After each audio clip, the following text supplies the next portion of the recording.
wabarakatuh. Selamat siang semuanya, salam sejahtera untuk kita semua. Pada siang hari ini kita bertemu dalam kuliah pengganti untuk mata kuliah biokimia. Nah, untuk pertemuan kita yang ketiga ya, ini di kelas yang dua ini, kelas B dan C. Sama ini merupakan kelas ketiga ya, kita akan bahas mengenai metabolisme lipid. Untuk minggu depan merupakan pertemuan saya yang terakhir ya, nanti juga masih membahas tentang metabolisme lipid, kelanjutan dari kuliah saya pada siang hari ini. Nah, untuk metabolisme lipid ini sebenarnya materinya tidak terlalu banyak ya, sehingga sebenarnya kalau yang di kelas offline biasanya kalau bisa saya gabungkan dengan materi yang minggu depannya, biasanya saya gabungkan, cuma kemarin di kelas yang sudah ini ya, saya sampaikan materi ini dan offline ya, ternyata pada tidak bersedia seperti itu. Jadi nanti mungkin kita samakan ya, jadi nanti kita akan bahas mengenai metabolisme lipid ini nanti sampai selesai. Nah, sisanya nanti akan kita ketemuan pada minggu depan ya, insya Allah. Oke, untuk selanjutnya saya akan langsung masuk saja ke kuliah saya pada siang hari ini. Ini adalah materi yang akan kita bahas pada siang hari ini ya, nanti kira-kira sampai mungkin pukul 2:30, lebih ya, berarti sampai jam 3 kurang ya. Kita akan bahas nanti mengenai ada 2 poin besar, yaitu transport dan penyimpanan lipid. Nah, di sini nanti akan jelas bagaimana nasib dari lipid yang kita makan, jadi bagaimana nasib metabolisme lipid yang terjadi di dalam tubuh kita. Terus kemudian yang kedua adalah mengenai ketogenesis. Nah, ketogenesis ini penting karena nanti ketika kalian belajar di kuliah farmakoterapi, kalian nanti akan menemui beberapa kondisi pasien yang bisa disebabkan karena penggunaan obat ataupun karena komplikasi dari penyakit tersebut nanti menyebabkan keadaan yang kita sebut sebagai ketogenesis. Di mana sebenarnya ketogenesis ini merupakan salah satu bagian dari metabolisme makromolekul. Jadi nanti tidak hanya kaitannya dengan metabolisme lipid, tapi sebenarnya ketogenesis ini nanti bisa kita kaitkan dengan metabolisme karbohidrat maupun nanti ada sebagian kaitannya juga dengan metabolisme dari protein. Sehingga ketogenesis ini penting ya, karena nanti salah satu poin atau salah satu kemampuan kalian yang diharapkan ketika nanti sudah menjadi apoteker adalah bagaimana kalian bisa mengatasi pasien-pasien dengan keadaan tertentu ya, misalnya dalam keadaan ketogenesis. Oke, saya akan langsung bahas saja untuk materi yang pertama, yaitu mengenai transport dan penyimpanan lipid. Oh ya, sebelum saya mulai, mungkin saya mengingatkan kembali ya, untuk kalian jangan lupa presensi ya, jangan lupa presensi. Oke, saya langsung lanjut saja. Nah, untuk pada bagian awal tentang transport dan penyimpanan lipid ini, kita akan bahas dahulu tentang bagaimana sih sumber lemak di dalam sel. Kalau kalian masih ingat kuliah saya mengenai metabolisme protein yang ada di dalam tubuh kita, nah metabolisme protein dalam tubuh kita itu, proteinnya itu bisa berasal baik dari makanan atau diet yang kita konsumsi, atau juga bisa berasal dari simpanan protein yang terdapat misalnya pada sel seperti sel otot. Nah, begitu juga dengan lemak yang ada di dalam tubuh kita atau yang nanti ada di dalam sel, maka lemak tersebut asalnya dari mana? Yang pertama bisa dari diet atau dari makanan. Yang kedua adalah sama seperti protein, lemak juga bisa disimpan ya, nanti disimpan pada sel sebagai droplet lipid, ataupun nanti bisa bersumber dari sintesis pada salah satu organ untuk nanti diekspor ke organ yang lain, atau bisa juga diperoleh dari proses autofagi. Nah, pada kesempatan kita pada siang hari ini, kita akan bahas mengenai sumber lemak yang berasal dari 3 poin yang di atas, yaitu diet, penyimpanan pada sel sebagai droplet lipid, dan sintesis dari organ tertentu untuk ditransfer ke organ yang lain. Oh ya, mengingatkan untuk presensi, ini presensinya kelas, saya lupa ya, kelas B dulu ya kalau nggak salah ya. Kelas B dulu, kemudian nanti jam 15.10, oh ya sampai jam 15 ya kita ya. Jam 15.10 sampai jam 17 nanti untuk kelas yang C ya. Tapi kita kuliahnya bareng. Kemarin mintanya kuliahnya bareng. Oke, saya lanjutkan untuk metabolisme lipid. Nah, kalau tadi kita sudah membahas sedikit tentang dari mana sih sumber lemak yang ada di dalam tubuh kita atau yang disimpan dalam tubuh kita. Nah, sekarang bagaimana sih lemak itu nanti disimpan atau dalam bentuk atau struktur apa lemak itu disimpan? Jadi lemak ini nanti oleh tubuh kita digunakan sebagai salah satu sumber energi utama selain karbohidrat. Nah, lemak yang disimpan ini yang digunakan sebagai energi ini biasanya disimpan dalam bentuk triasilgliserol atau nama lainnya nanti juga sering disebut sebagai trigliserida ya, triasilgliserol. Nah, sama seperti karbohidrat, jadi karbohidrat disimpan dalam bentuk glikogen, maka lemak disimpan dalam bentuk triasilgliserol. Begitu ya nanti.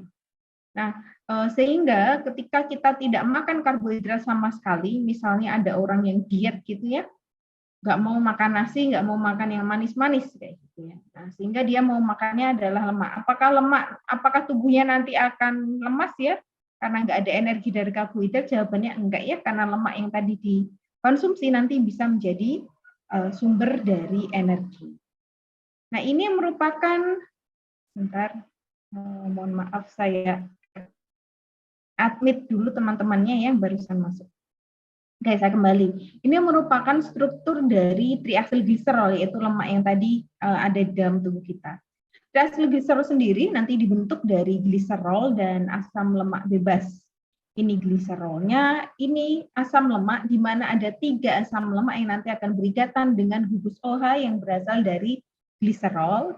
Pastinya kalian nanti akan tahu ya, OH-nya ini nanti dua-duanya akan empas ya. Sehingga C yang di sini nanti akan bergabung dari C dari gliserol, nanti membentuk lipid. Nah, ini sudah kalian pelajari strukturnya bersama Pak Agung, sehingga saya tidak akan membahas lagi. Sisanya nanti dia akan membentuk air ya.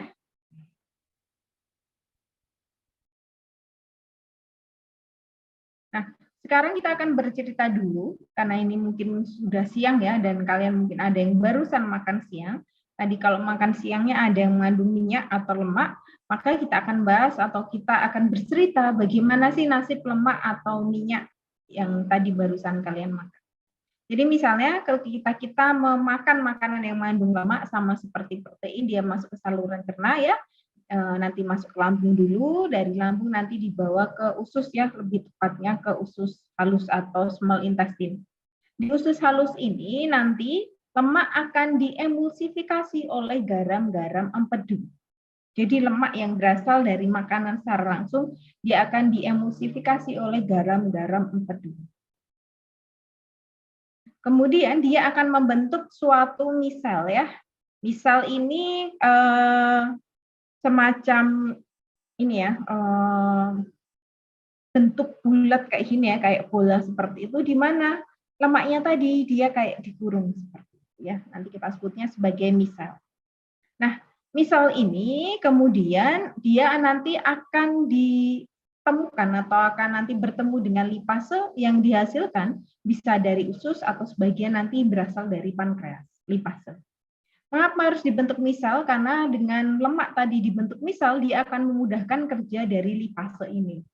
Apa yang dilakukan lipase sesuai namanya dari kata lipid dan ase ya, berarti adalah enzim yang dia kerjanya atau substratnya adalah berupa lipid, dia nanti akan mendegradasi dari lipid-lipid tadi.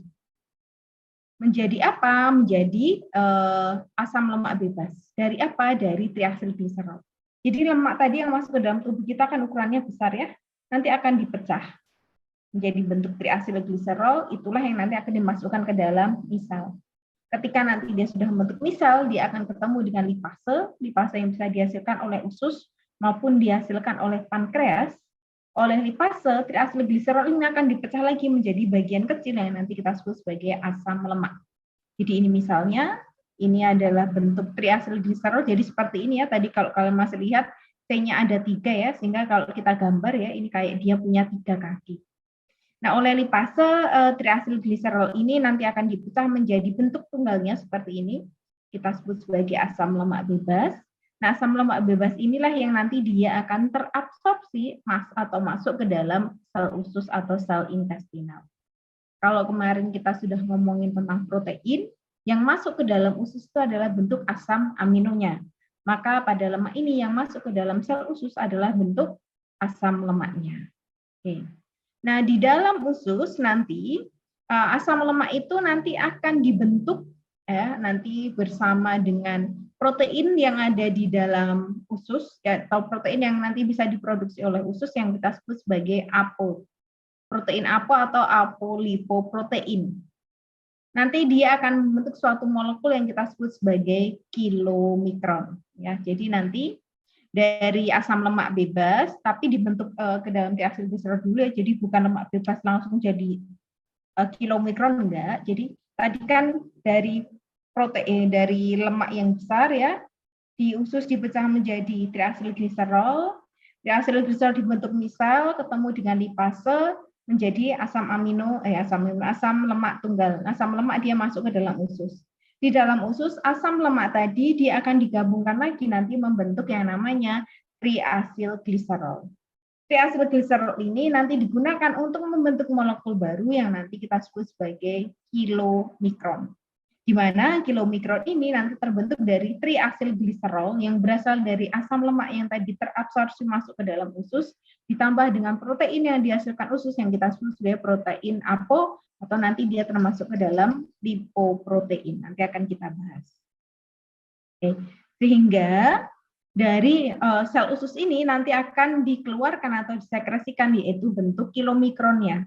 Jadi dia masuk berupa asam lemak bebas, ini ya yang satu ini. Ketika dia keluar nanti dia dalam bentuk kilomikron. Ini bersama protein tadi. Nah, kilomikron ini kemudian dia akan masuk ke pembuluh darah. Selain masuk ke dalam pembuluh darah, dia juga bisa masuk ke sistem limfatik atau pembuluh limfe, tempat jalan-jalannya sel-sel imun itu. Jadi sama aja nanti. Bisa masuk ke dua jalur itu, ke pembuluh limfe, kemudian ke pembuluh darah ya, ataupun nanti langsung ke pembuluh darah juga bisa. Nah, dari situlah nanti dia akan beredar atau bersirkulasi ke seluruh tubuh.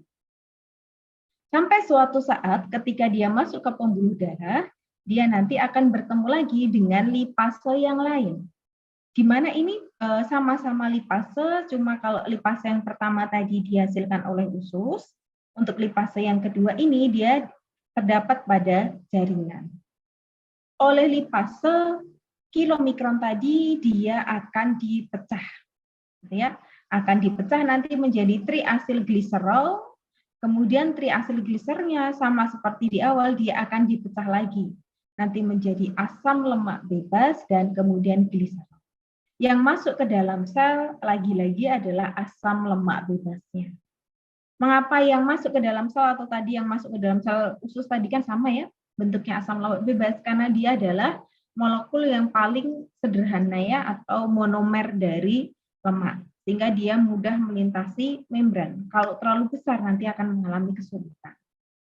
Nah, asam lemak bebas ini nanti masuk ke dalam jaringan misalnya ke sel otot ya atau kita sebut sebagai miosit atau sel-sel adiposa atau yang kita sebut sebagai adiposit. Nah, apa yang dilakukan oleh asam lemak tadi yang masuk bisa nanti ada beberapa alternatif. Yang pertama, dia bisa langsung disimpan ketika memang dia tidak digunakan oleh sel tadi. Yang kedua adalah dia bisa dioksidasi ya, nanti melalui reaksi yang kita sebut sebagai beta oksidasi, nanti akan digunakan sebagai sumber energi ya, atau dari situ nanti dia akan menghasilkan ATP dan CO2. Atau tadi ya, dia direesterifikasi artinya apa? Dia digabungkan dengan, jadi dia tadi kan asam lemak bebas ya, dia akan digabung lagi dalam bentuk triacylglycerolnya. Triacylglycerol ini nanti akan diesterifikasi, kemudian nanti dia akan bisa disimpan di dalam sel otot ataupun sel adiposit tadi. Kalau enggak, lemaknya tadi atau asam lemaknya tadi dia bisa digunakan sebagai sumber energi. Kayak ini pembukaannya dulu. Nah, sekarang kita akan bahas secara lebih detail satu per satu. Sebelum itu kita akan bahas dahulu mengenai lipoprotein. Nah, lipoprotein itu dari mana? Kalau tadi kalian masih ingat, ketika tadi asam lemak bebasnya sudah masuk melintasi membran sel usus ya, di dalam sel usus asam lemak bebasnya akan dibentuk kembali menjadi triacylglycerol. Kemudian dia akan digabungkan dengan protein yang tadi disebut sebagai APO yang dihasilkan oleh sel usus tadi. Nah, APO tadi dia termasuk ke dalam lipoprotein. Jadi lipoprotein sendiri adalah protein yang dia terikat atau mengikat lipid ya, terutama nanti terdapat di dalam darah yang dia bertanggung jawab terhadap transportasi dari beberapa jenis lemak seperti triacylglycerol, fosfolipid, kolesterol, dan kolesterol ester ya, dari satu organ ke organ yang lain. Nah, APO sendiri itu artinya adalah detach atau separate ya, atau gabungannya itu dia adalah uh, sebenarnya terpisah gitu ya, tapi nanti untuk terikat kembali. Gitu ya. Itu kalau dia terpisah. Jadi kalau terpisah nanti kita sebutnya sebagai APO saja. Jadi kalau tadi misalnya ya, ini adalah proteinnya, sebelum dia berikatan dengan si lipid ya, maka kita sebut dia sebagai APO. Itu kalau dia tidak berikatan dengan lipid. Nah, protein APO atau nanti kita sebut sebagai apolipoprotein ini kemudian nanti akan bergabung dengan lipid seperti tadi contohnya adalah triacylglycerol. Nanti dia akan membentuk protein partikel yang kita sebut sebagai lipoprotein. Nah, contoh lipoprotein ini nanti adalah tadi molekul yang kita sebut sebagai kilomikron gitu ya.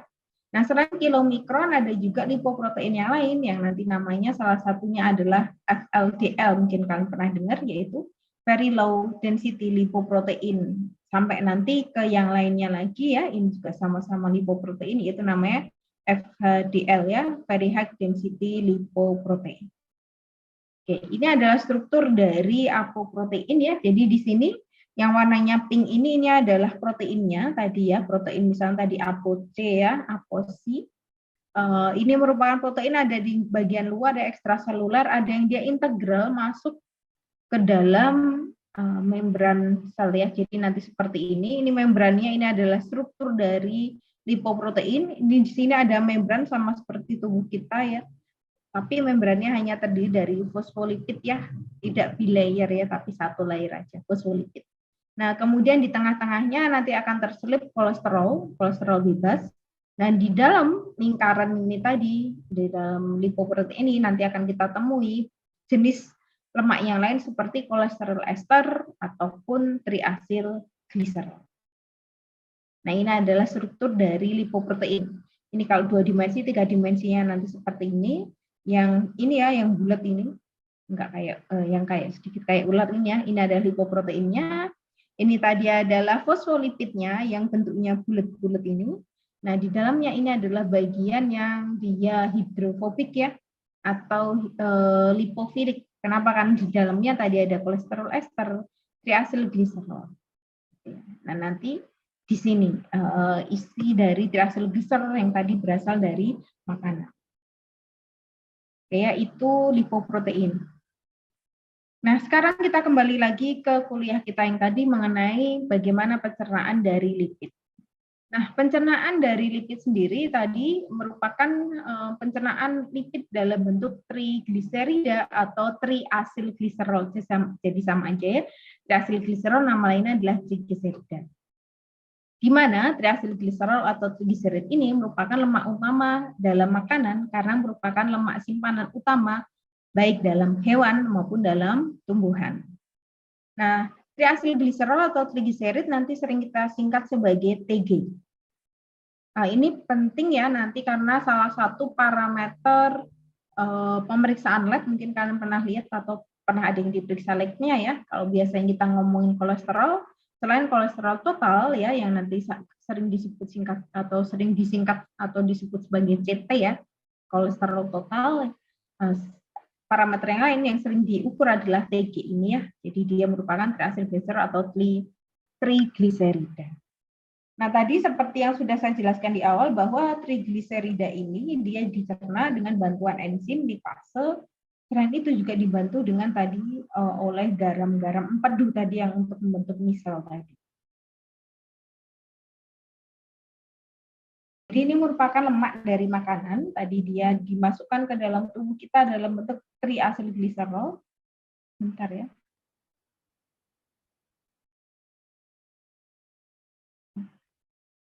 Oke, sudah. Tadi ada yang belum di-unmute ya.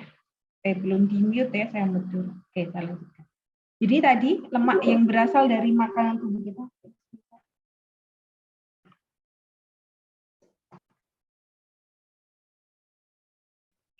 Ini adalah makanan yang berasal dari lemak. Tadi dia dimasukkan dalam tubuh kita. Awalnya kan dia dalam bentuk besar ya, dipecah menjadi diasilgliserol. Diasilgliserol nanti dibentuk misal ya, misal melalui emulsi oleh si trigliserid ini nanti dia untuk diakses oleh si enzim lipase yang ada pada usus.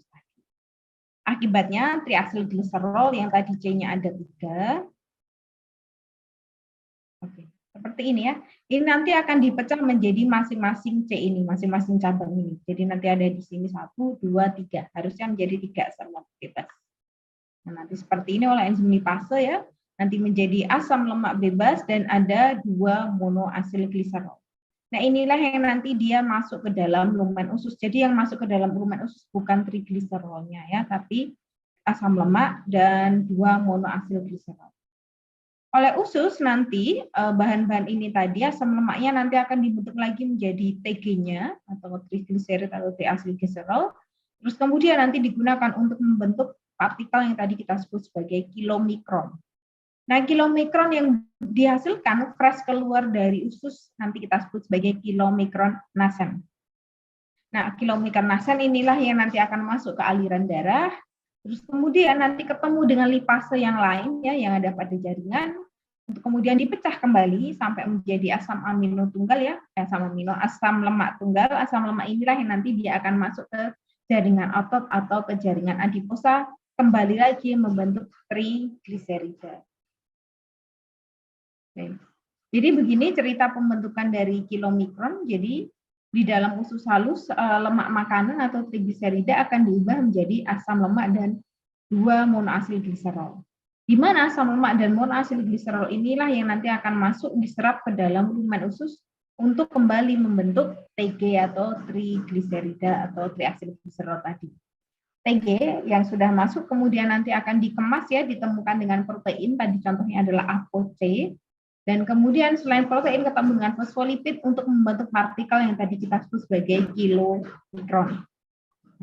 Kilomikron ini dibentuk oleh sel usus dan dia bertanggung jawab untuk mengangkut lipid dan makanan ke dalam sirkulasi. Ini adalah struktur dari apolipoprotein. Selain tadi yang sudah saya jelaskan, ini adalah dia bentuknya bulat seperti ini. Di permukaannya tadi ya ada proteinnya. Terus kemudian di sini nanti adalah fosfolipidnya ya, bukan bilayer ya, ini tunggal fosfolipid. Di tengah-tengahnya ada kolesterol, terus kemudian ada bagian hidrofobik yang berisi triacylglycerol dan kolesterol ester. Ini adalah proses pembentukan dari kilomikron tadi. Oke, maaf ya, tetangga saya sedang maku-maku. Oke, saya lanjutkan ya. Ini adalah pembentukan dari kilomikron tadi. Jadi, seperti yang mungkin kalian masih ingat, di dalam sel ada yang namanya retikulum endoplasma ya. Retikulum endoplasma sendiri ada 2, yaitu retikulum endoplasma yang halus dan kemudian atau smooth ya, RES atau SAR ya. Selain itu ada retikulum endoplasma yang kasar atau rough ya, bahasa Inggrisnya. Retikulum endoplasma. Nah, di dalamnya dia kasar karena nanti terdapat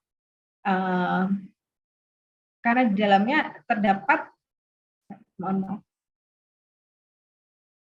Ya, jadi hilang konsentrasi saya karena makunya kencang banget. Nah, mana tadi? Oh ya, di sini terdapat ribosom yang kemudian ribosom nanti akan menghasilkan protein ya. Protein tadi adalah si protein apo tadi, atau misalnya ApoC. Nah, ApoC ini kemudian nanti akan dihasilkan oleh ribosom, nanti akan masuk ke badan Golgi, terus kemudian nanti dia akan ditemukan nanti dengan triacylglycerol tadi yang masuk ke dalam sel usus. Nah, kemudian dia nanti akan membentuk yang namanya tadi adalah kilomikron. Kilomikron inilah yang nanti akan keluar dari lumen usus atau sel usus ya, atau intestinal. Terus kemudian bisa masuk ke pembuluh limfe, dari pembuluh limfe nanti ke pembuluh darah, atau nanti dari usus nanti langsung masuk ke pembuluh darah. Nah, pembentukan kilomikron atau lipoprotein tadi sebenarnya tidak terjadi pada sel usus saja. Ini kan gambarnya seperti ini ya, ini sel usus. Tapi pembentukan lipoprotein ini juga bisa terjadi pada sel hati. Ini sel hati. Sama nanti ada bagian retikulum endoplasma yang kasar atau ROF ya, RER, di mana nanti di situ akan terdapat ribosom yang akan menghasilkan protein ya, seperti tadi ada APO, C dan sebagainya. Nah, APO-APOan ini nanti akan ketemu dengan asam lemak yang nanti akan dibentuk menjadi trigliserid ya. Jadi trigliserid ketemu dengan protein APO nanti akan membentuk lipoprotein yang lain yang nanti kita sebut sebagai VLDL. Jadi kalau di usus lipoproteinnya namanya adalah kilomikron, kalau di bagian sel hati atau hepatosit nanti nama kilomikron. Nama lipoproteinnya adalah VLDL ya, atau very low density lipoprotein. Sama seperti kilomikron, setelah VLDL dihasilkan oleh hati nanti dia bisa keluar dari hati masuk ke dalam pembuluh darah. Oke, nanti akan saya jelaskan. Oke, kita akan kembali lagi ke kilomikron tadi yang dihasilkan oleh usus. Jadi kilomikron yang tadi dihasilkan oleh usus ini ya, ini tadi kita sebut sebagai kilomikron nasen. Di mana kilomikron nasen ini dia mengandung sedikit ApoE dan C dan bentuk utuhnya nanti diperoleh dari HDL di dalam sirkulasi. Nanti di slide selanjutnya akan saya jelaskan. Nah, ketika kilomikron sudah masuk ke dalam darah, maka dia akan cepat dibersihkan dari darah ya, secara cepat dengan waktu paruh eliminasi itu sekitar 1 jam pada manusia. Artinya kalau saya misalnya tadi jam 1 saya makan makanan berlemak ya, nah, sekitar nanti jam 2 gitu ya, kalau sudah terbentuk kilomikron, kilomikronnya ini sudah nanti hilangnya dari darah. Oke, terus kemudian sampai dibawa kemana nanti akan saya jelaskan di metabolisme selanjutnya ya. Jadi bagaimana nasib kilomikron. Saya jelaskan dulu secara umum ya. Nah nanti ketika sudah masuk ke pembuluh darah, kilomikronnya nanti bisa mencapai jaringan ekstrahepatik, jadi jaringan di luar hepar seperti jaringan adiposa. Di sini nanti TG-nya yang nanti membentuk kilomikron tadi dia akan dipecah lagi ya, nanti akan dihidrolisis oleh enzim lipoprotein lipase ya. Tadi kalau masih ingat lipase ada yang di usus, ada yang di jaringan. Nanti dia akan dipecah menjadi asam lemak dan gliserol. Nah, nanti sebagian asam lemak bisa kembali ke sirkulasi dan kemudian nanti terikat dengan albumin, ataupun nanti sebagian besar akan masuk atau diangkut ke dalam jaringan. Nah, reaksi si kilomikron tadi dengan lipoprotein lipase yang tadi ada di jaringan nanti akan menyebabkan hilangnya sekitar 90% trigliserid atau triacylglycerol dan ApoC, di mana ApoC nanti dia akan terikat pada HDL tapi tidak dengan ApoE. Mungkin nanti di slide selanjutnya akan lebih jelas ya. Nah, sisa dari kilomikron yang tidak dipecah tadi nanti kita sebut sebagai kilomikron remnan. Kilomikron remnan inilah yang nanti akan dibawa ke hati. Ya, jadi tadi sudah keluar dari pembuluh darah, ketemu dengan lipase. Kalau dia nggak ikut dipecah, dia akan dibawa ke hati. Bentuk sisanya ini kita sebut sebagai kilomikron remnan ya. Kalau bentuk yang barusan fresh keluar dari usus kita sebut sebagai kilomikron nasen. Oke, nah seperti ini nanti nasib dari kilomikron tadi. Jadi ini adalah trigliserid yang kita makan, misalnya berasal dari makanan, masuk ke dalam sel usus tadi dalam bentuk asam lemak. Di dalam usus asam lemaknya akan digunakan untuk membentuk kembali TG tadi atau triacylglycerol. Triacylglycerol kemudian nanti akan ditemukan dengan protein APO tadi, misalnya di sini adalah ApoB dan ApoA. Ini nanti akan membentuk yang tadi kita sebut sebagai kilomikron. Kilomikron inilah yang kita sebut tadi sebagai kilomikron nasen ya, yang dia barusan keluar dari usus halus. Nah, dari pembuluh limfa misalnya si kilomikron nasen ini kemudian dia bisa masuk ke pembuluh darah. Dari sini nanti dia akan dibawa ke jaringan-jaringan yang lainnya. Nah, di tengah jalan tadi ketika dia menuju ke jaringan yang lain tadi, dia ketemu atau ketambahan lagi nanti dengan dua protein yang membentuk lipoprotein tadi ya, yaitu si ApoC dan ApoE ya, sehingga strukturnya menjadi seperti ini. Di sini ada bagian tadi yang kita sebut sebagai bagian hidrofobik ya, di sini adalah TG dan kolesterol, terus kemudian di sini nanti akan kita temui ada 4 apolipoprotein, yaitu B, E, A, C. Oleh ini ya, sampai kemudian nanti dia sampai ke jaringan tertentu ya. Nah, nanti oleh enzim di fase yang ada pada jaringan yang kita sebut sebagai lipoprotein, kilomikron ini nanti dia akan dipecah. Menjadi apa? Nanti untuk ApoA dan ApoC-nya akan lepas dari dia ya. Nanti akan diikat oleh lipoprotein yang lain yang namanya HDL. Sedangkan sisanya berarti kan ada TG ya, ini kan lepas A sama C-nya, berarti kan dia masih mengikat B dan E ya. Ini ada B, ada E. Nah, sisanya ini kita sebut sebagai kilomikron remnan. Selanjutnya, kilomikron remnan ini akan dibawa ke hati.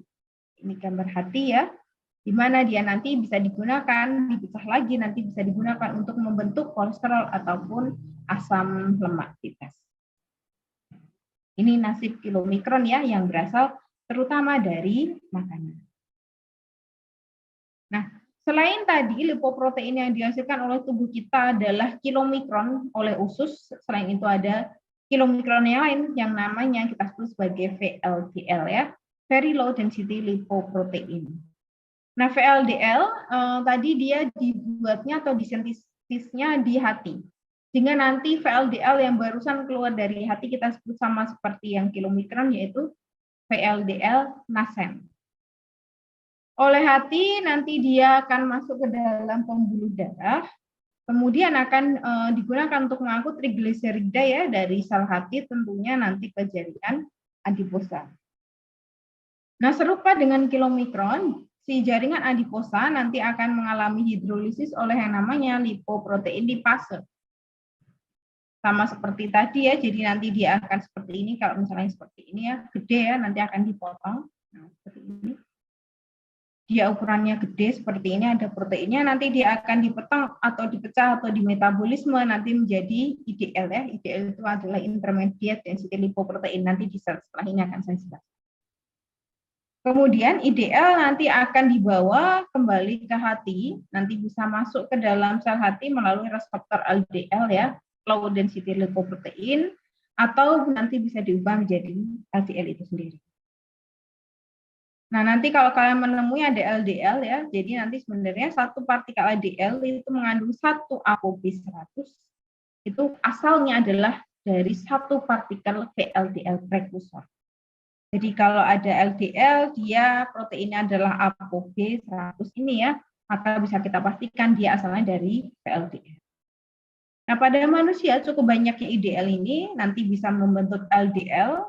Dari LDL nanti bisa menyebabkan peningkatan kadar LDL di dalam darah. Nah, ini yang tidak kita kehendaki. Nah, di mana nanti ada hati dan banyak jaringan nanti akan mengekspresikan reseptor LDL sehingga LDL yang tadi terbentuk dari yang namanya VLDL nanti dia akan mudah masuk ke dalam berbagai jaringan. Nanti akan saya jelaskan. Oke, ini adalah nasib dari VLDL tadi ya. Jadi dia disintesis di hati. Nanti dia terdiri tadi ada asam lemaknya, ada kolesterolnya, ada kolesterol ester dan sebagainya ya. Nanti dia akan dikeluarkan oleh hati nanti membentuk protein APO yaitu ApoB dan ApoE dan C. Nah, sama seperti tadi ya, dia akan dibawa oleh darah nanti sampai dia ketemu dengan lipoprotein lipase. Di sini dia akan mengalami pemecahan. Pemecahan menjadi apa? Yaitu C-nya ini akan keluar ya, ApoC, nanti dia keluar, nanti dia bisa diikat oleh HDL. HDL itu sendiri adalah high density lipoprotein. Sedangkan sisanya nanti kita sebut sebagai VLDL remnant. Sama seperti tadi, VLDL remnant atau IDL. Intermediate density lipoprotein. Nah, sisanya ini, remnant ini nanti bisa digunakan untuk membentuk LDL, E-nya dikurangi aja nanti membentuk LDL. Nah, LDL inilah yang nanti bisa masuk ke berbagai jaringan ya. Kenapa? Karena hampir semua sel itu memiliki reseptor terhadap VLDL. Nah, sebenarnya untuk kilomikron remnant atau IDL ini, dia tidak harus dibentuk menjadi LDL dulu ya untuk bisa masuk ke hati. Bisa juga nanti dari bentuk asalnya, yaitu berupa VLDL, nanti dia akan masuk ke dalam hati ya. Nanti untuk kembali membentuk asam amino, terus kemudian digunakan untuk rangkaian siklus yang ada di depan kalian. Oke, ini rangkuman dari bagaimana nasib makanan yang mengandung lemak yang tadi kita makan gitu ya. Jadi tadi dia akan masuk ke dalam saluran cerna kita, masuk ke dalam usus misalnya. Tadi dia akan dikeluarkan dari usus ya, masuk berupa asam lemak bebas, keluar nanti berupa kilomikron. Kilomikron ini misalnya tadi dia mengandung ada ApoE, ada C, dan ada ApoB. Dia masuk ke dalam darah si kilomikronnya tadi sampai suatu saat dia ketemu dengan lipoprotein lipase. Nah, oleh lipoprotein lipase dia akan dipecah sehingga nanti menjadi TG ya, triglycerol. TG sendiri nanti dipecah lagi nanti sampai membentuk asam lemak bebas. Asam lemak bebas ini nanti bisa digunakan sebagai sumber energi atau digunakan untuk membangun ya, seperti bukan bangun ya, tapi lebih tepatnya membentuk deposit lemak yang biasanya terdapat pada jaringan adiposa. Ini masih banyak yang belum join ya teman-temannya ya. Ini dari tadi saya masih meng-add ya, penasaran saya, berapa banyak yang belum masuk. Oke, saya lanjutkan ya. Sekarang sudah 80 orangan. Oke, saya lanjutkan ya. Jadi tadi asam lemak bebas bisa digunakan untuk membentuk jaringan adiposa ataupun tadi bisa masuk juga ke jaringan otot. Oke, saya lanjutkan. Sisanya tadi kita sebut sebagai reman tadi dia akan dibawa ke hati. Di hati nanti asam lemak bebasnya nanti bisa dipecah ya. Asam lemak bebas. TG-nya kilomikronnya nanti dilepas, diperoleh TG, TG-nya nanti juga dipecah ya, nanti menjadi bentuk asam lemak bebas. Asam lemak bebas ini bisa digunakan sebagai sumber energi atau nanti oleh hati bisa digunakan nanti misalnya untuk membentuk lipoprotein lain seperti VLDL. Ya, selanjutnya sama seperti kilomikron, VLDL bisa masuk ke pembuluh darah. Kemudian nanti ketemu dengan protein lipase ya, lipoprotein lipase dipotong menjadi atau dipecah menjadi TG, TG-nya dipecah lagi menjadi asam lemak bebas yang bisa masuk ke jaringan adiposa ataupun jaringan otot ya. Bisa digunakan untuk cadangan energi disimpan atau nanti bisa digunakan untuk sumber energi secara langsung. Sama seperti si kilomikron, VLDL ini nanti juga akan menyisakan ya hasilnya yang tadi kita sebut sebagai IDL ya, intermediate density lipoprotein. IDL ini kemudian bisa dibawa ke hati. Di hati sama seperti di awal tadi nanti dia akan dipecah ya, ataupun nanti dia digunakan nanti untuk membentuk senyawa yang lain, yaitu tadi ada VLDL, IDL ya, sekarang kita ke LDL. Kalau LDL very low ya, kalau LDL low aja nggak pakai very. Jadi low density lipoprotein sama seperti pada usus, kemudian nanti dia akan dikeluarkan dari dalam hati ya, nanti menuju ke pembuluh darah. Seperti ini. Selanjutnya IDL selain dia bisa masuk ke hati, dia juga bisa langsung berikatan dengan lipoprotein yang lain nanti membentuk LDL.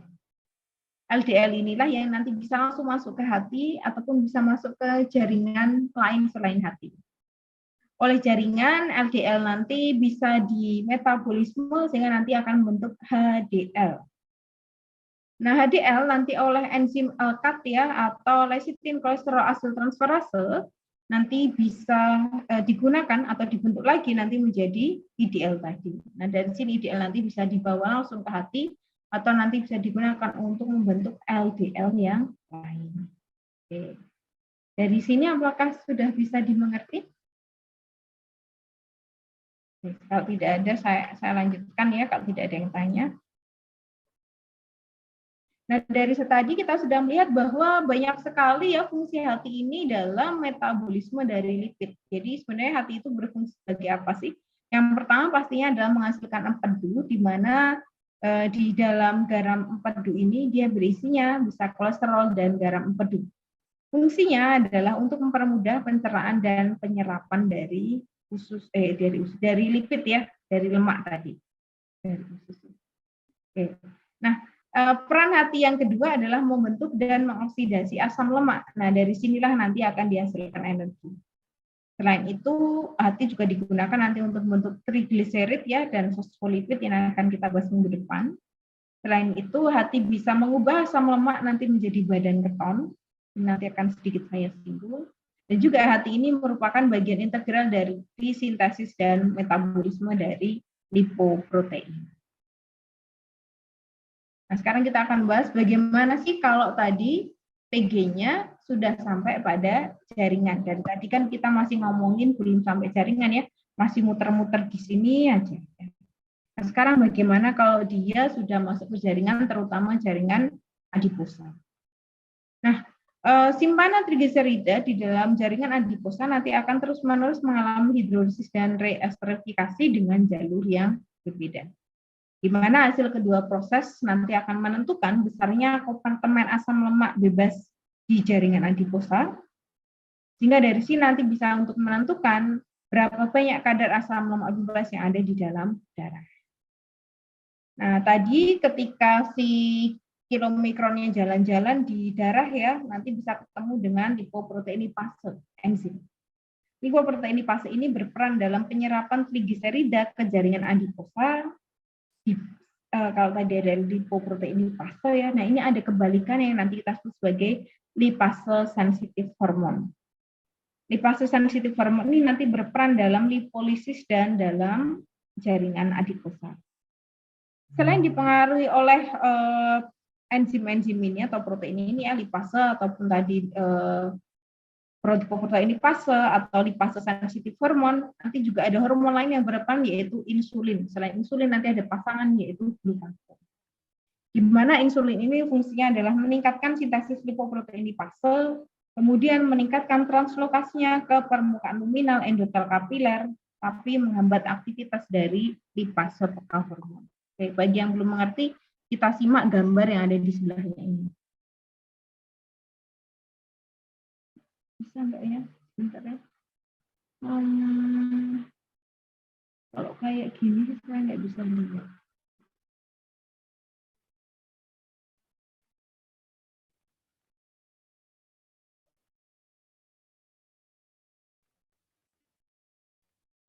Oke, sekarang kelihatan nggak ya?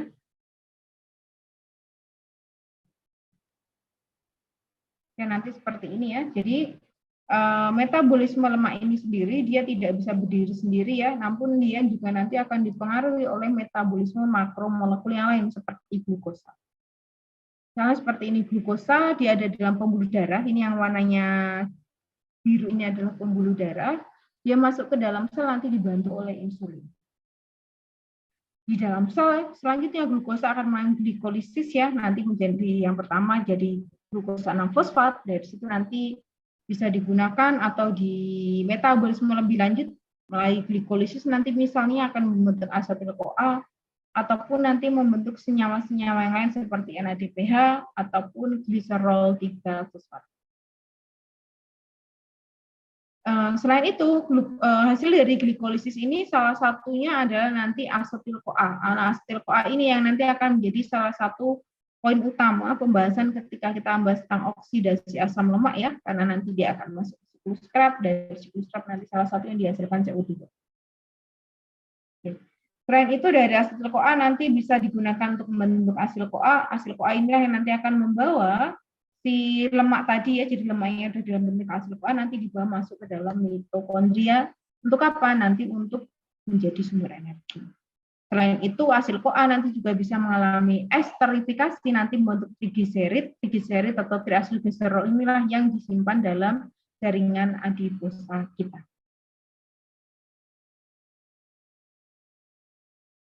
Nah, tadi itu adalah pengaruh dari insulin ya terhadap metabolisme lemak. Nah, sekarang adalah bagaimana lemak sendiri. Jadi lemak tadi ya, seperti yang kita tahu tadi dia masuk ke dalam pembuluh darah dalam bentuk asam lemak bebas. Nah, asam lemak bebas ini selanjutnya nanti bisa masuk ke dalam sel, nanti menjadi bentuk asam lemak bebas tetap. Dari sini, asam lemak bebas ini nanti dia akan digunakan untuk membentuk asil-CoA. Asil-CoA inilah yang nanti bisa menyebabkan asam lemak bebas tadi, misalnya dia disimpan nanti dalam bentuk trigliserida atau triacylglycerol. Nah, enzim yang mengkonversi dari asam lemak menjadi asil-CoA nanti yang namanya adalah asil-CoA sintetase.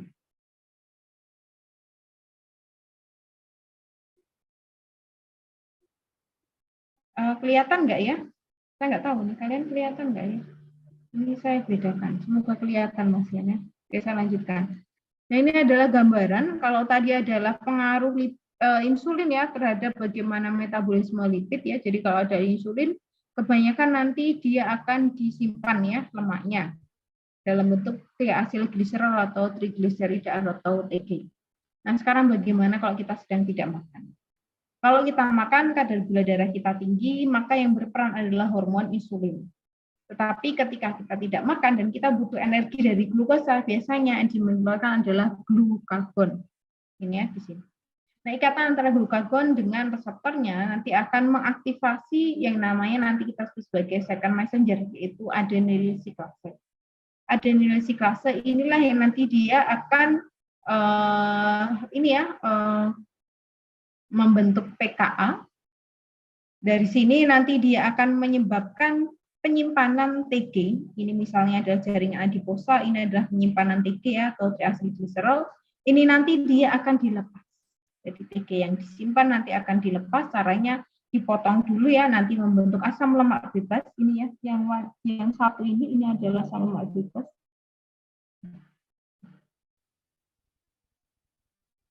Oke, ini ya. Ini adalah asam lemak bebas asal dari asilglycerol tadi. Sisanya kita sebut sebagai diasilglycerol. Oke. Kemudian dia mengalami pemotongan lagi nanti membentuk monoasilglycerol dan asam lemak bebas ini yang satu ini. Asam lemak bebas ini kemudian nanti akan ditransfer dari satu protein dan protein yang lain untuk kemudian nanti dikeluarkan dari dalam sel nanti dalam bentuk asam lemak. Asam lemak ini kemudian masuk ke dalam pembuluh darah.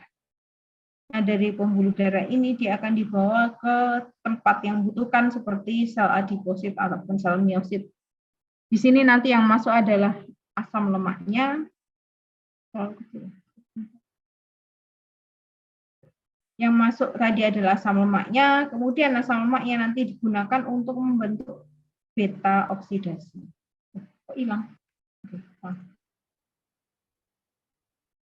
Ini ya. Untuk mengalami reaksi beta oksidasi masuk ke siklus asam sitrat sehingga nanti akan menghasilkan ATP dan CO2. Nah, ini selain terjadi pada jaringan adiposa juga bisa terjadi pada sel otot seperti miosit. Oke, saya akan lanjutkan dulu. Nah, sebelumnya kalian simak video berikut ya.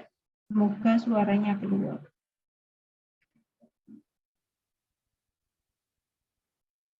Although the term lipid includes several types of molecules, lipid metabolism usually refers to the breakdown and synthesis of fats.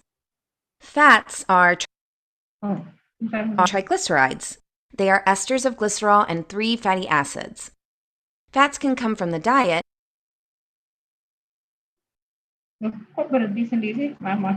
from stores in adipose tissue, or can be synthesized from excess dietary carbohydrates in the liver. Dietary fats are digested mainly in the small intestine by the action of bile salts and pancreatic lipase. Bile salts emulsify fats. They act as a detergent, breaking large globules of fat into smaller micelles, making them more accessible to lipase. Pancreatic lipase then converts triglycerides into monoglycerides, free fatty acids, and glycerol. These products move into the cells of intestinal epithelium, the enterocytes, inside which they recombine again to form triglycerides. Triglycerides are packaged, along with cholesterol, into large lipoprotein particles called chylomicrons. Lipoproteins enable transport of water-insoluble fats within aqueous environments. Chylomicrons leave the enterocytes, enter lymphatic capillaries, and eventually pass into the bloodstream, delivering fats to tissues. The walls of blood capillaries have a surface enzyme called lipoprotein lipase. This enzyme hydrolyzes triglycerides into fatty acids and glycerol, enabling them to pass through the capillary wall into tissues, where they are oxidized for energy, or re-esterized for storage. Fats that are synthesized endogenously in the liver are packed into another type of lipoprotein, the VLDL, to be transported to tissues, where triglycerides are extracted in the same way. When required, fat stores in adipose tissue are mobilized for energy production by the action of hormone-sensitive lipase, which responds to hormones such as epinephrine. Lipid metabolism pathways are closely connected to those of carbohydrate metabolism. Glycerol is converted to a glycolysis intermediate, while fatty acids undergo beta oxidation to generate acetyl-CoA. Each round of beta oxidation removes 2 carbons from the fatty acid chain, releasing 1 acetyl-CoA, which can then be oxidized in the citric acid cycle. Beta oxidation also produces several high-energy molecules, which are fed directly to the electron transport system. Fats yield more energy per unit mass than carbohydrates. When acetyl-CoA is produced in excess, it is diverted to create ketone bodies. During glucose starvation, ketone bodies are an important source of fuel, especially for the brain. However, ketone bodies are acidic, and when produced in excess can overwhelm the buffering capacity of blood plasma, resulting in metabolic acidosis, which can lead to coma and death. Ketoacidosis is a serious complication of diabetes, in which cells must oxidize fats for fuel as they cannot utilize glucose. Extreme diets that are excessively low in carbohydrates and high in fat may also result in ketoacidosis. On the other hand, diets that are high in carbohydrates generate excess acetyl-CoA that can be converted into fatty acids. Synthesis of fatty acids from acetyl-CoA is stimulated by citrate, a marker of energy abundance, and inhibited by excess of fatty acids. Fatty acids can be converted into triglycerides for storage or synthesis of other lipids by combining with glycerol derived from a glycolysis intermediate. Oke, dari sini kita buka video ya. Tadi sebentar. Packed into another type of lipoprotein. Oke, sebentar. Nah, di sini ya. Kok mulai dari sini lagi? Are an important. Nah, dari sini kita sudah mendapatkan gambaran secara umum ya, bagaimana sih lemak yang di dalam tubuh kita itu nanti akan mengalami metabolisme. Jadi tadi yang pertama oleh enzim lipase nanti dia akan menjadi dalam bentuk asam lemak nanti masuk ke dalam tubuh ya tadi ya, dalam bentuk kilomikron dan sebagainya, kemudian nanti masuk ke dalam jaringan seperti jaringan atau sel otot ataupun sel adiposa nanti dalam bentuk asam lemak lagi. Dan di dalam sel otot atau sel adiposa tadi asam lemak ini kemudian nanti akan diubah menjadi bentuk asetil-CoA. Dan nanti untuk diubah menjadi asetil-CoA ini nggak langsung ya, nggak secara langsung, tapi nanti menjadi asetil-CoA dulu baru ke asetil-CoA. Nah, dari bentuk asetil-CoA kemudian dia akan masuk ke dalam siklus asam sitrat ya. Nanti saya lupa tadi menyampaikan proses pembentukan dari asam lemak sampai menjadi asetil-CoA nanti kita masukkan ke dalam proses beta oksidasi. Nah, kemudian dari sini nanti hasilnya asetil-CoA. Nah, dari sini asetil-CoA ini kemudian nanti bisa masuk ke siklus asam sitrat nanti untuk menghasilkan energi. Nah, kaitannya nanti dengan transport elektron yang sudah kalian pelajari di materi fosforilasi oksidatif bersama Bu Siska. Nah, asetil-CoA tadi yang dibentuk dari asam lemak bebas ini tidak akan selanjutnya terus-menerus nanti membentuk atau masuk ke dalam siklus asam sitrat. Ketika jumlah asam lemak bebas itu nanti berlebih, misalnya kita makan makanan yang mengandung lemak dalam jumlah banyak gitu ya, tidak berarti lemak semuanya tadi dia akan dikonversi menjadi energi atau masuk ke dalam siklus asam sitrat. Tetapi lemak-lemak tadi nanti bisa digunakan untuk membentuk badan keton. Ya. Nah, badan keton inilah yang nanti akan menyebabkan yang namanya ketoasidosis ini yang akan kita bahas juga nanti pada siang hari. Ini cirinya adalah pH darah yang rendah. Nah, selain itu, ketika kita minum makanan yang manis-manis atau minum minuman yang manis ya, yang kalorinya tinggi-tinggi itu, sekarang kan sedang banyak ya, minuman yang manis-manis, ada bobanya dan seterusnya ya. Itu kan kita memasukkan glukosa dalam jumlah yang sangat tinggi di dalam tubuh kita. Nah, glukosa tadi nanti di dalam tubuh kita bisa diubah menjadi pirufat. Pirufat ini juga nanti akan diubah menjadi asetil-CoA ya, sama asetil-CoA nanti bisa menghasilkan energi. Nah, tetapi asetil-CoA tadi dia juga nanti bisa diubah kalau misalnya sudah cukup ya sama seperti yang awal tadi ya, yang pada badan keton tadi. Asetil-CoA tadi bisa diubah juga menjadi asam lemak ya, sehingga walaupun kita makan makanan yang manis atau minuman yang manis, misalnya kalian makan martabak manis itu ya, itu satu potongnya katanya kalorinya bisa 3.000 gitu ya, 3.300 maaf. Kalau misalnya kita makan 5 potong saja itu sudah 1.500 ya, padahal kebutuhan protein kita itu kan berkisar dari 2.000 sampai 3.000 ya. Dan biasanya martabak manis kan tidak kita jadikan makanan pokok ya, tapi kita jadikan makanan cemilan atau selingan. Sehingga semakin banyak ya ditambah makanan pokok ditambah martabak ya, semakin banyak ya glukosa yang kita masukkan ke dalam tubuh. Nah, glukosa tadi nanti akan diubah menjadi asam lemak ya, sehingga tidak heran misalnya kita makan banyak karbohidrat kok lemaknya yang banyak itu karena memang ada kaitan. Ya. Ini gambarannya secara umum ya, kaitan antara lemak dan asam. Nah, sekarang berkaitan dengan yang barusan saya jelaskan, kita akan bahas tentang ketogenesis. Jadi tadi kita kembali lagi ke asam lemak tadi ya, setelah dia tadi ditransport dari darah ya, dia bisa masuk ke dalam sel ya. Jadi asam lemak tadi, misalnya tadi yang terakhir ya, ini ya, oke. Ini tadi asam lemak dia ada di dalam darah, asalnya dari makanan ya. Nanti dia bisa masuk ke dalam tubuh, di dalam sel ya. Kalau misalnya tadi glukosa dibantu insulin ya. Kalau asam lemak bebas tadi setelah dia ketemu dengan lipase menjadi asam lemak bebas, dia langsung bisa masuk ke dalam sel. Di dalam sel nanti dia bisa disimpan dalam bentuk trigliserida.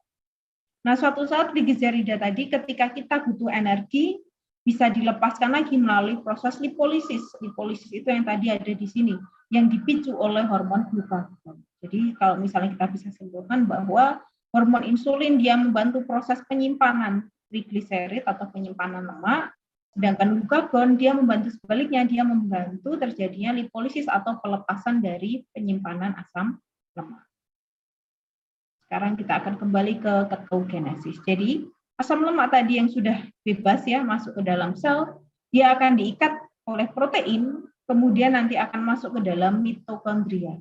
Nah, kalau ada asam lemak kemudian nanti dibawa ke mitokondria, berarti di sini asam lemak ini nanti dia akan digunakan sebagai sumber energi.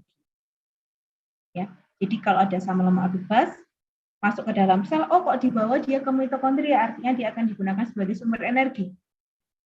Nah, untuk bisa masuk ke dalam mitokondria tadi, dia perlu dibantu protein. Protein ini yang nanti kita sebut sebagai karnitin.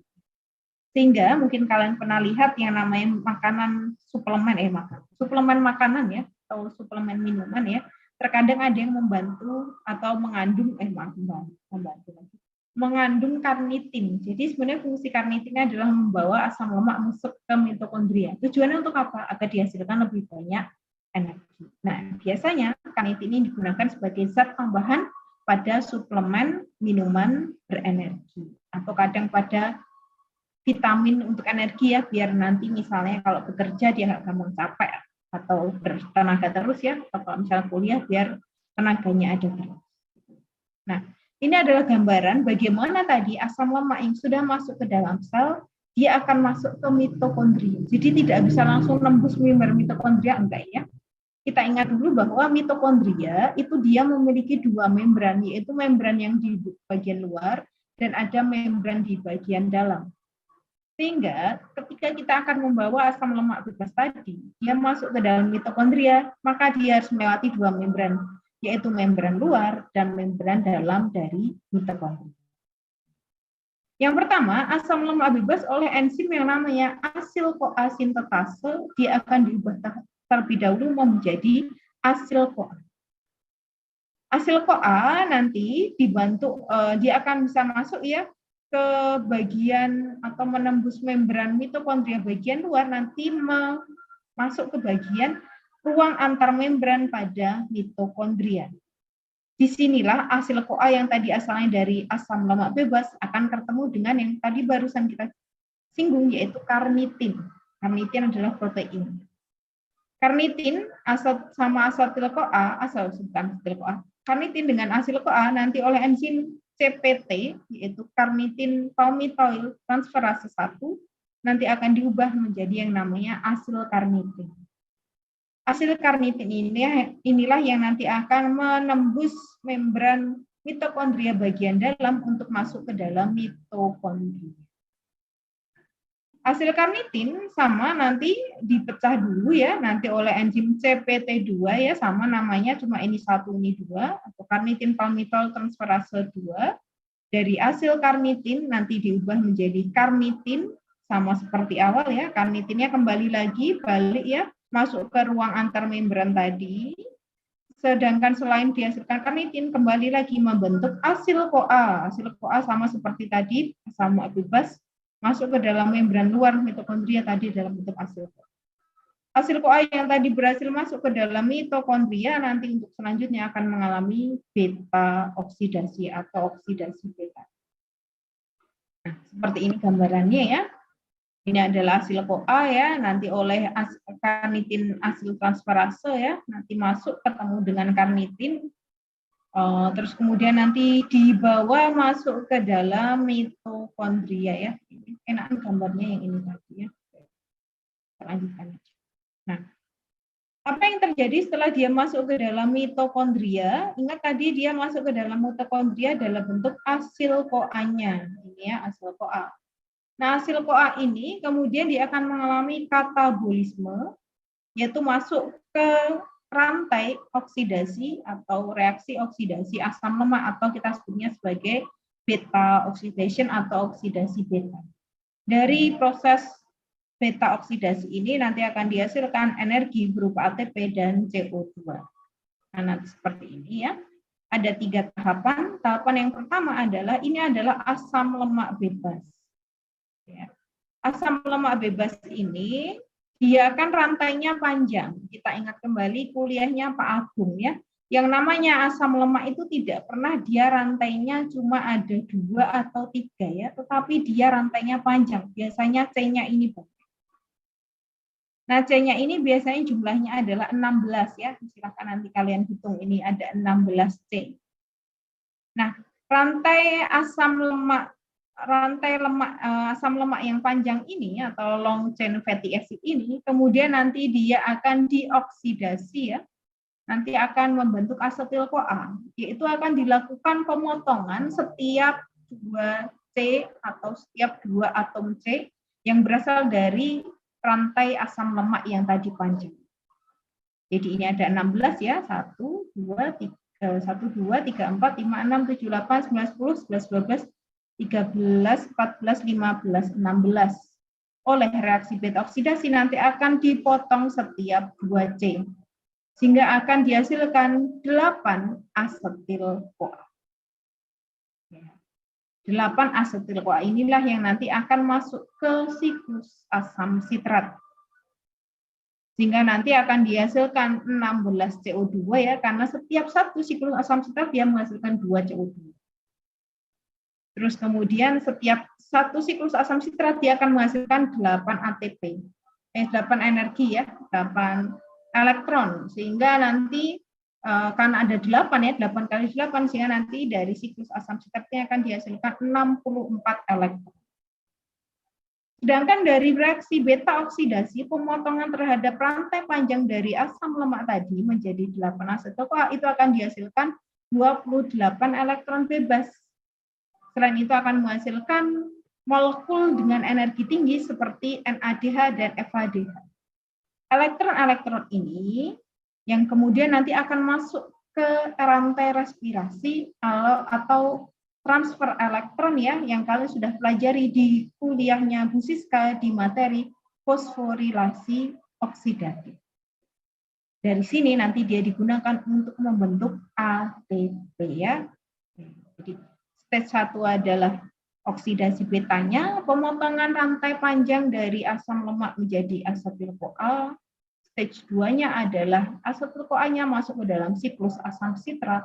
Dan yang stage ketiganya atau tahapan ketiganya adalah bagaimana elektron tadi atau elektron yang dihasilkan dari masing-masing stage tadi dia masuk ke rangkaian rantai respirasi atau fosforilasi oksidatif untuk menghasilkan ATP.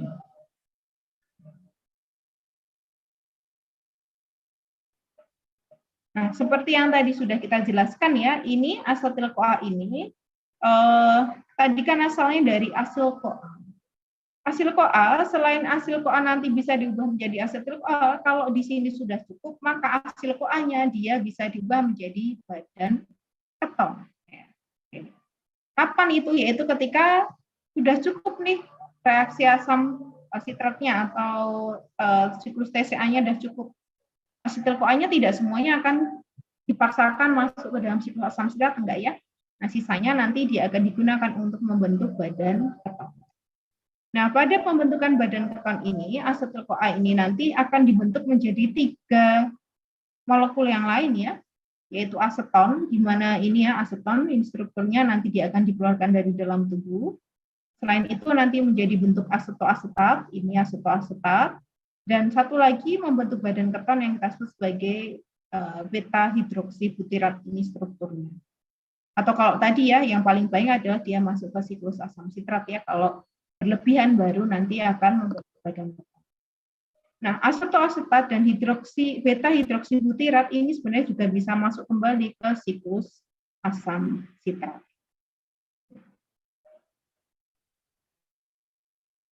Nah, ini adalah rangkaian bagaimana badan keton itu dia dibentuk ya, kemudian nanti bagaimana dia ditransfer atau ditransport, dan kemudian bagaimana dia digunakan. Jadi tadi asalnya adalah dari asam lemak bebas, dari darah, masuk ke jaringan ya, misalnya ke hati. Di sini asil CoA-nya tadi akan diubah menjadi asetil CoA, kalau kalian masih ingat ya, reaksinya sama ya. Dari asil CoA nanti masuk ke beta oksidasi, dari beta oksidasi nanti akan dihasilkan asetil CoA. Asetil CoA kemudian bisa masuk ke siklus asam sitrat, kalau berlebihan asetil CoA-nya nanti membentuk badan keton. Badan keton bisa dikeluarkan oleh hati, nanti masuk kembali ke dalam darah, di mana nanti ada sebagian yang nanti akan dikeluarkan melalui urin, atau seperti aseton nanti akan dikeluarkan melalui paru-paru ya. Sehingga nanti ciri-ciri dari badan keton, pembentukan badan keton itu bisa kita lihat dari aroma nafas dari seseorang. Selain itu, selain dikeluarkan dari dalam tubuh, badan keton ini juga bisa masuk kembali ke jaringan lain di luar hati. Di mana di jaringan di luar hati atau ekstrahepatik, badan keton nanti dibentuk kembali menjadi bentuk asetil CoA-nya. Kalau misalnya dia butuh energi, maka asetil CoA ini bisa masuk kembali lagi ke siklus asam sitrat untuk menghasilkan energi. Gitu ya. Ini adalah bagaimana pembentukan dari si badan keton, terus kemudian bagaimana dia diekskresikan, dan bagaimana dia digunakan di dalam sel. Ini adalah reaksi bagaimana pembentukan badan keton. Jadi tadi pembentukan badan keton dimulai dari asam lemak bebas. Asam lemak bebas kemudian oleh enzim asil CoA sintetase tadi dibentuk menjadi asil CoA. Asil CoA dengan C yang panjang tadi mengalami beta oksidasi, dipotong lah ya tadi ya, dipotong sampai menjadi 2 rantai asam amin, dua rantai C, 2 rantai karbon, yaitu membentuk asetil CoA. Asetil CoA kemudian masuk ke siklus asam sitrat menghasilkan energi. Nah, asetil CoA ini tadi ya tidak semuanya masuk ke siklus asam sitrat, tapi sebagian nanti kalau sudah kelebihan ya, dia akan membentuk badan keton. Gimana caranya? Yaitu asetil CoA nanti bersama air H2O ya, bersama asetoasetil CoA, ini juga merupakan hasil dari beta oksidasi. Nanti oleh enzim yang namanya HMG CoA sintase ya, HMG ini adalah beta hidroksi beta metil glutaryl CoA, nanti dia akan digunakan untuk membentuk HMG CoA. Ini ya, HMG CoA adalah 3 hidroksi 3 metil glutaryl CoA. HMG CoA oleh enzim HMG CoA liase digunakan untuk membentuk asetoasetat ya. Ini adalah salah satu badan keton. Kalau kalian masih ingat dari metabolisme protein, ciri dari C dari asam amino kalau dia masuk ke jalur ketogenik adalah pembentukan asetoasetat. Asetoasetat nanti oleh enzim 3-hidroksibutirat dehidrogenase nanti digunakan untuk membentuk beta hidroksibutirat. Ini juga merupakan badan keton. Selain itu, HMG-CoA nanti oleh enzim HMG-CoA liase bisa juga dibentuk asetil-CoA, di mana nanti dia akan kembali membentuk atau masuk ke dalam siklus asam sitrat. Ini adalah bagaimana pembentukan keton tadi terutama yang terjadi pada organ hati yang seperti ini. Jadi seperti ini ya di dalam hati, asam lemak bebas menjadi asil-CoA, mengalami beta oksidasi, dipotong setiap 2 rantai asam lemaknya membentuk asetil-CoA. Asetil-CoA nanti digunakan untuk membentuk HMG-CoA. Dari HMG-CoA terbentuk 2 badan keton, yaitu asetoasetat dan hidroksibutirat. Asetoasetat dan hidroksibutirat tadi ya bisa dikeluarkan dari dalam hati masuk ke jaringan, misalnya ke otot. Di dalam otot, asetoasetat ataupun hidroksibutirat nanti kembali bisa membentuk asetil-CoA untuk selanjutnya digunakan dalam siklus asam sitrat untuk menghasilkan energi. Jadi sebenarnya badan keton itu merupakan salah satu alternatif bagaimana energi itu bisa dihasilkan ya. Jadi gambarannya seperti ini. Ini adalah hati ya, ini sel hati atau kita sebut sebagai hepatosit. Ini asam lemak yang dia tersimpan di dalam hati ini, butiran-butirannya adalah asam lemak yang terjadi yang tersimpan di hati ya. Nanti asam lemak mengalami beta oksidasi membentuk asetil-CoA. Asetil-CoA bisa masuk ke siklus asam sitrat nanti untuk menghasilkan energi. Di mana salah satu dari intermediate siklus asam sitrat yang terbentuk itu adalah oksaloasetat. Oksaloasetat ini dia bisa mengalami gluconeogenesis ya, pembentukan glukosa dari sumber yang lain nanti menjadi glukosa. Jadi misalnya kita sedang puasa ya, atau kita sedang diet nih, nggak makan makanan yang manis, nggak makan karbohidrat sama sekali, maka asam lemak yang ada di dalam hati itu bisa diubah menjadi glukosa. Glukosa inilah yang nanti digunakan sebagai sumber energi pada organ-organ lain seperti pada otak. Selain itu, asam lemak tadi yang tersimpan di hati, setelah dia mengalami beta oksidasi membentuk asetil-CoA, kalau dia kelebihan ya, nggak semua yang masuk ke siklus asam sitrat, tapi yang membentuk badan keton seperti asetoasetat, beta hidroksibutirat, ataupun aseton. Asetoasetat dan beta hidroksibutirat tadi bisa diekspor menjadi sumber energi pada misalnya pada organ jantung, otot, ginjal, ataupun otak. Jadi yang seperti ini terjadinya tidak